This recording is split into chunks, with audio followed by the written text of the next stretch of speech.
मेरा रक्षाबंधन।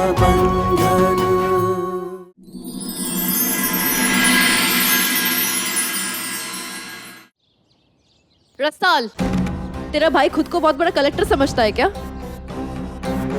और यहाँ पे हम सब लोग, बड़े सरपंच साहब, उनके बेटे, हमें और कोई काम नहीं है क्या? इतने घंटों से हम सब लोग यहाँ पे इंतजार कर रहे हैं और तू शिवराज का साथ दे रही है, जबकि तुझे खुद भी नहीं पता कि तेरा भाई है किधर और आ भी रहा है कि नहीं। शिवराज कहाँ है?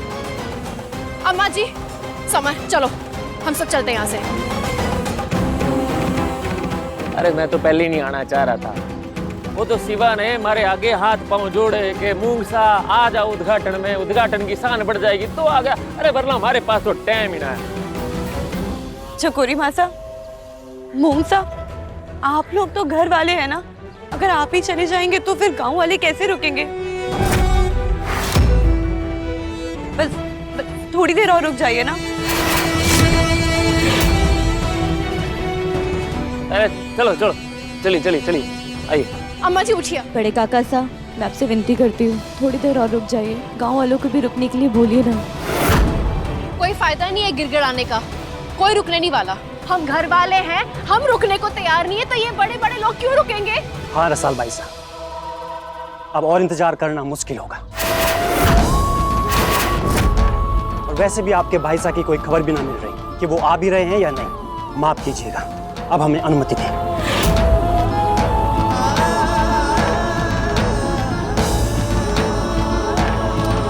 साल तुम ऐसे रोल नहीं, इसमें तुम्हारी कोई गलती नहीं। बस मुझे तो इस बात का बुरा लग रहा है कि जब तुम्हारे भाई साहब को यहाँ आना नहीं था तो फिर ये सब तमाशा लगाने की जरूरत क्या थी? खामोखा लोग तुम्हें यहाँ तरह तरह की बातें सुना रहे हैं।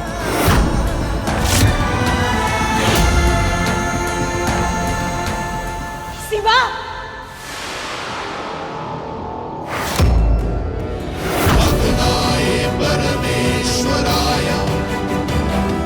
जलवायु शुद्धीकरणाय च गोत्रमहरणं यस्मिन् कर्माणि क्रियते तदग्निहोत्रम्।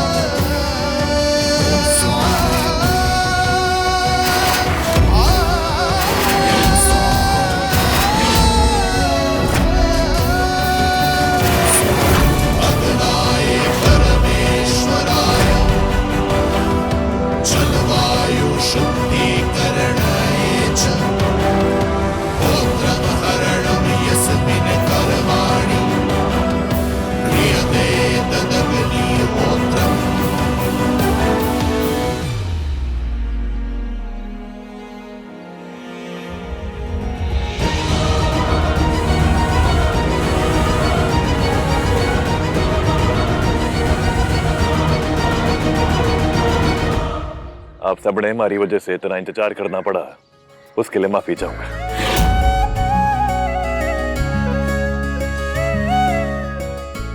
बड़े काका साहब, जितर है पर बेटा तो नहीं तो टाइम कहाँ लग गया? और ये क्या हाल बना रखा अपना? बड़े काका साहब, ये बात है ना कि जब भले काम का नक्षत्र बनता है ना, तब बुरी शक्तियां अपना वर्चस्व दिखाने के लिए पूरा जोर लगा देती है ताकि वो अच्छा काम रुक जाए। आज हमारे साथ भी एक बुरी शक्ति ने पूरा जोर लगाने की कोशिश की कि मैं अपने बापू साहब के नाम का शिला यहां लेकर पहुंच ही ना सकूं।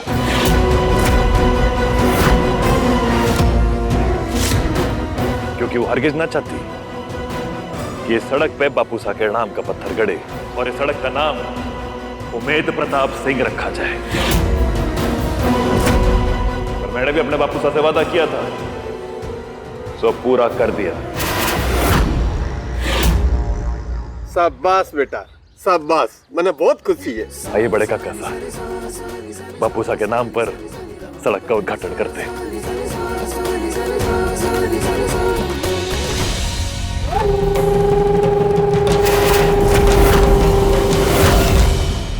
जल्लाद है तू शिवा, जल्लाद।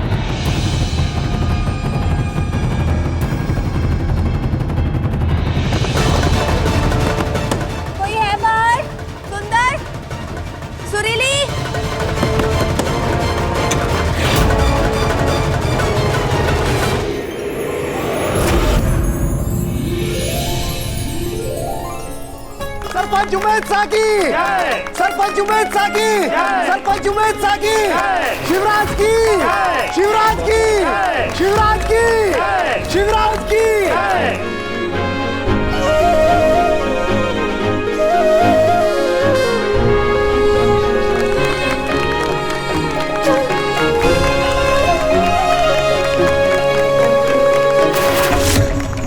आप दोनों की मेहनत की वजह से आज आपके बापू साहब का सपना 15 साल बाद पूरा हुआ है। मुझे गर्व है आप दोनों पर। हाँ शिवा, आज तूने बहुत बड़ा काम किया है। तूने ये इमारत खोल के इस गांव वालों की किस्मत खोल दी है। सच में आज के बाद पूरा गांव थारे खानदान को सलाम करेगा और तुम दोनों को आशीर्वाद मिलेंगे। अरे खुश रहो।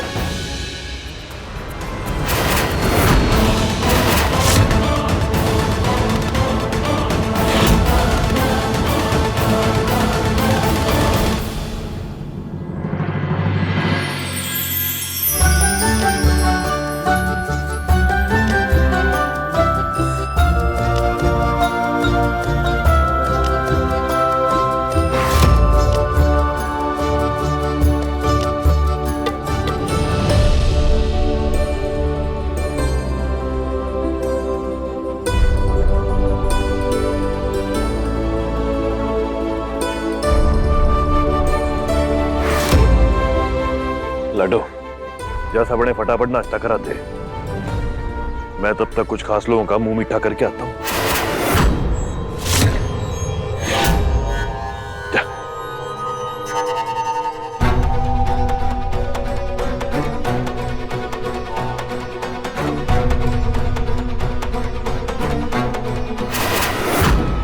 मुबारक हो चकोरी मासा। अरे मूंग सिंह तू भी खा, अरे मुंह खोल। मन्ने याद है तुझे मिठा बहुत पसंद है कि ना? आप बना लेंगे। मुबारक हो, आज हमारे बापू साहब का सपना पूरा हो गया। वैसे कोशिश बड़ी की आपने कि मैं अपने बापू साहब का शिला पत्थर यहाँ लेके पहुंच ही ना सकूं, लेकिन क्या है ना कि मैंने अपने बापू साहब के नाम के पत्थर के नीचे आपके स्वाभिमान को कुचल दिया।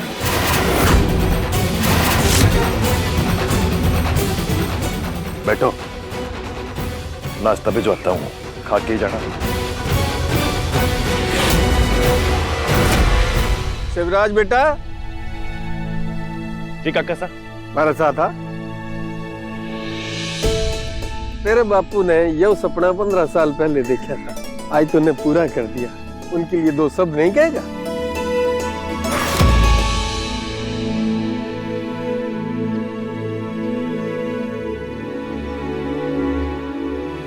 हमारे बापू साहब सरपंच उमेद प्रताप सिंह जी इंसान के रूप में देवता थे,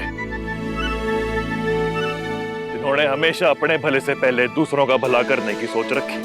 कभी किसी को छोटा या बड़ा ना समझा, सबको साथ लेके चलते थे हमारे बापू साहब। गांव वालों के दुख को अपना दुख और उनकी खुशी में अपनी खुशी ढूंढ लेते थे हमारे बापू साहब। पूरे गांव को अपना परिवार समझते थे और मन ने इस बात पे बड़ा गर्व है कि मैं भी अपने बापू साहब के दिखाए नक्शे कदम पे चलना चाहता हूं।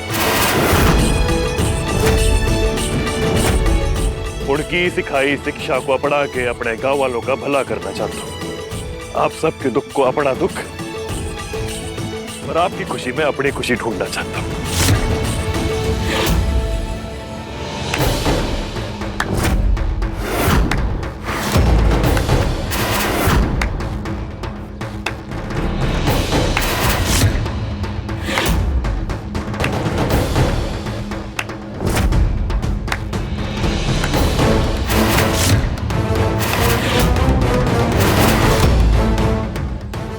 क्या बात है।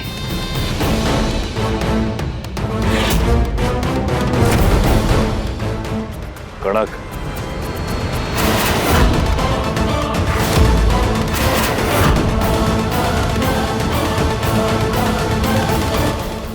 ये इंसान आप लोगों के दुखों को दूर करेगा? जो खुद अपने घर वालों पर जुल्म करता है।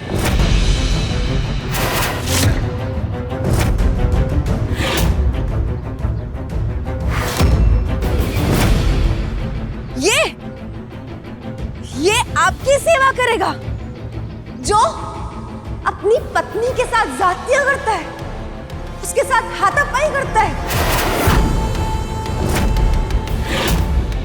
मैं नहीं जानती कि उमेद सिंह जी किस तरह के इंसान थे, लेकिन ये शिवराज उमेद सिंह ये किस तरह का इंसान है, ये आप लोग नहीं जानते। इसको अपने अहंकार के अंधकार में और कुछ नजर ही नहीं आता है। ये आप लोगों का भला क्या करेगा? ये इंसान नहीं है, जानवर है, ये जानवर। और ना दुख जो इंसान होते हैं ना, वो हमारा दुख बांटते हैं। इसके जैसे जानवर दुख नहीं बांटते। कनक भाभी, मेरे साथ ये शिवा आज आप लोगों के सामने बहुत बड़ा मसीहा बन के खड़ा है ना।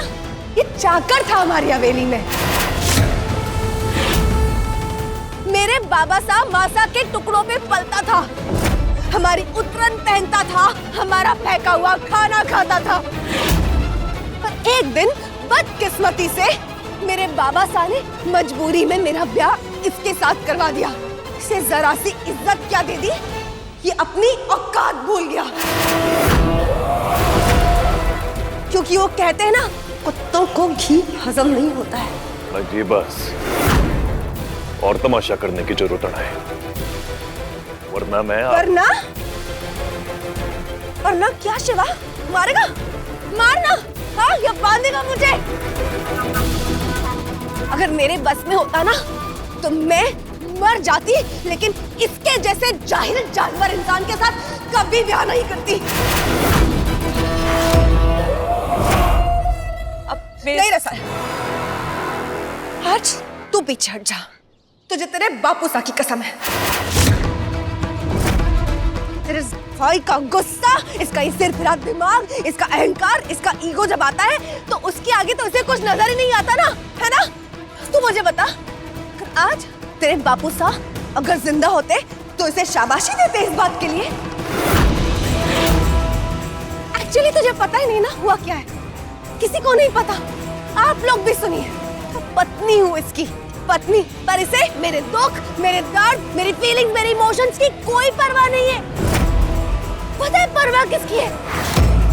इसके बाप के नाम के पत्थर की परवाह से वैसे।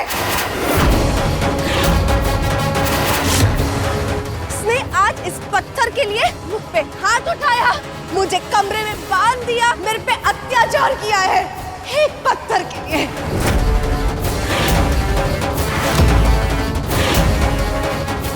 जो तूने मेरे साथ किया है ना शिवराज, इसके लिए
वाह कनक, तू तो आस्तीन की बिच्छू निकली। मतलब हमारे वार से तो शिवा बच गया, पर आज उसके अपनों ने ही उसके सीने पे बेइज्जती का डंक मारा।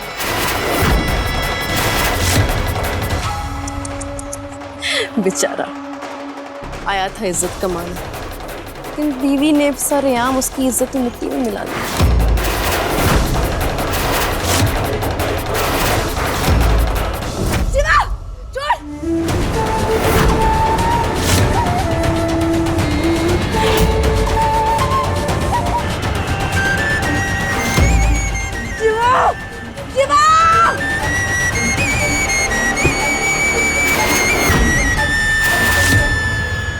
आज तक मैं तुम्हारे जैसी एक अड़ियल और बदतमीज लड़की को प्यार से अपने इस रिश्ते को समझाने की कोशिश में लगा रहा, क्योंकि मुझे ये उम्मीद थी कि आज नहीं तो कल आप हमारी भावनाओं को, इस रिश्ते को और अपनी जिम्मेदारियों को समझोगी।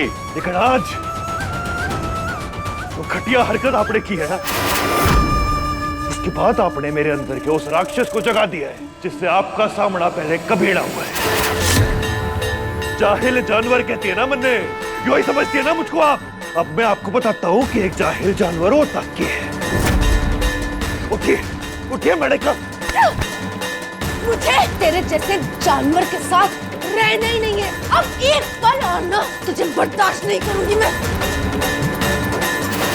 कैसे जाएंगी मैं भी देखता हूँ। क्या भाई साहब, क्या कर रहे हैं? नहीं भाई साहब, छोड़िए, मैं कहीं नहीं जाऊंगी। मैंने कहा जा यहाँ से। और एक पति पत्नी के बीच में बोलने का थाने को कोई हक खड़ा है? छोड़।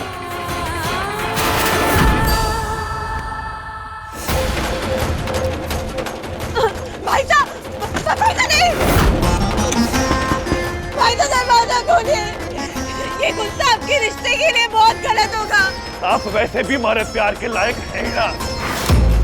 आपने उसी दिन जाने देना चाहिए था जिस दिन आपकी माँ पुलिस लेकर घर पे आई थी, पर मैंने सोचा कि आपने एक अच्छी पत्नी बनाऊंगा, आपको जीना सिखाऊंगा। लेकिन आपसे तो उम्मीद करना भी बेकार है गणक। कल से आप शिवा का दूसरा रूप देखोगी, जो आपने पहले कभी ना सोचा ना कभी देखा।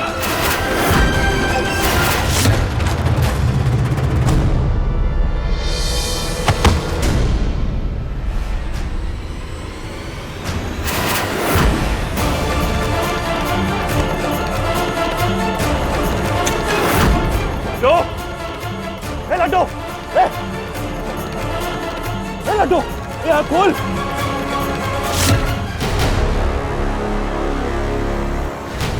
लड्डू,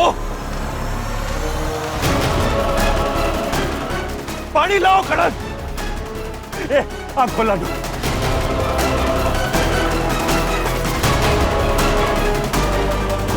जाके भाग के डॉक्टर को लेके आओ कड़क, जल्दी करो।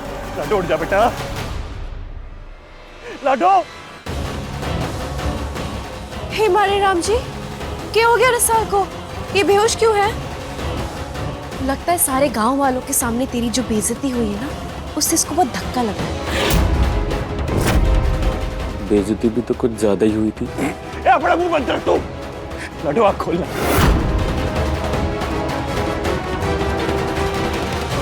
डॉक्टर आइए, आइए डॉक्टर आइए, देखिए।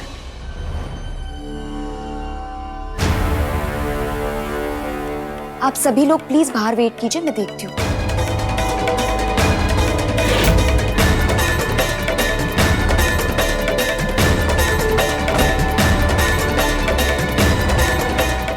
मेरी बहन के अलावा मेरा कोई ना है भगवान जी, इसे कुछ ना होना चाहिए।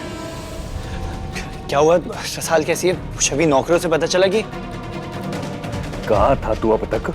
मुझसे दुश्मनी निभाते ये मत भूल कि रसाल तेरी पत्नी है और तेरी उसकी तरफ कुछ जिम्मेदारी बढ़ती है, और जो तू ये जिम्मेदारी ना निभा पाया ना तो बहुत पछताएगा।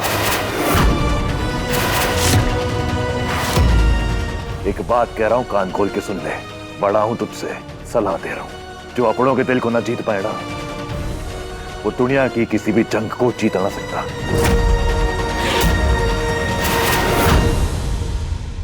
समझा? अच्छा होगा मुझ पे अपनी ये नफरत उड़ेलने की बजाय रसाल की इस हालत का जिम्मेदार अपनी बीवी को बना। जिस तरह से इसने पूरे गांव के सामने तेरी और रसाल की बेइज्जती की, ये उसी का स्ट्रेस है। जो बेचारी रसाल झेल नहीं पाई और इस हालत तक कहां पहुंची। रसाल की इस हालत की जिम्मेदार मैं नहीं, उसका अपना भाई है। इसका गुस्सा, इसका पागलपन है। अपने ईगो के आगे कुछ और नजर कहाँ आता है इसे। डॉक्टर, हमारी भेड़ कैसी है? होश आया उसे? हाँ, वो अब ठीक है और उसे होश भी आया है। देखिए, ऐसी नाजुक हालत में बहुत ज्यादा स्ट्रेस लेने की वजह से ना चक्कर का आना और बेहोश होना बहुत ही कॉमन है। नाजुक हालत मतलब क्या हालत? कौन सी हालत? Congratulations, she is pregnant. वो माँ बनने वाली है।